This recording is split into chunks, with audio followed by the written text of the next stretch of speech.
Now it's time to discuss the concept of syndication. We'll keep it nice and simple because overall, the idea of a syndication really is pretty simple. The complicated parts that involve SEC regulations are best left to the SEC attorney who provides the entire project with sound legal counsel. And that's just the first person that we can talk about when covering who's involved in a syndication. This is one thing I love about multifamily investing. There are dozens of eyes looking at a deal to make sure it's not only a sound investment, but that everything goes smoothly. We've mentioned the SEC attorney, but the deal also has a CPA as well as a standard attorney for non-SEC related matters.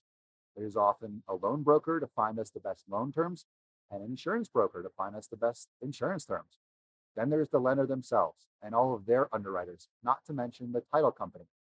By the time you might see a deal, anywhere from 15 to 20 trained professionals have pored over the numbers and conducted hundreds of hours of due diligence. Speaking of due diligence, the bulk of this task lands on the general partners of the deal. As general partners, we work with brokers around the country to track down the opportunity in the first place. Then we work to put the deal under contract, negotiate favorable terms for all investors involved, and before the deal closes, we work with dozens of professionals to dial in our underwriting. We establish a pro forma budget with the property manager that will conduct the day-to-day operations.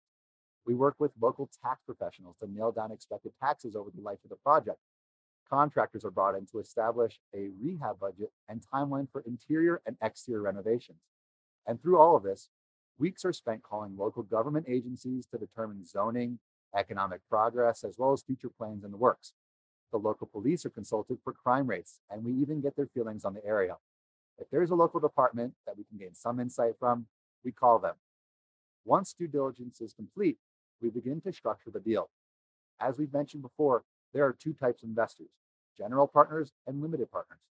General partners make the decisions and manage the property, and limited partners are kept up to date while sharing in the wins and losses. Because there are two types of partners in the deal, there are two types of shares. Class A shares are held by the limited partners. These types of shares are paid first. Class B shares are held by the general partners and only share in the profits if established criteria are met and satisfied for the Class A shares. A typical syndication will see 70% of all ownership as Class A, with 30% as Class B. This means if the deal makes $10, Class A gets $7, and Class B gets $3. Now that we understand the structure of a syndication, let's move into the steps it takes to passively invest in an opportunity. When a deal is ready, a webinar is held for all potential investors.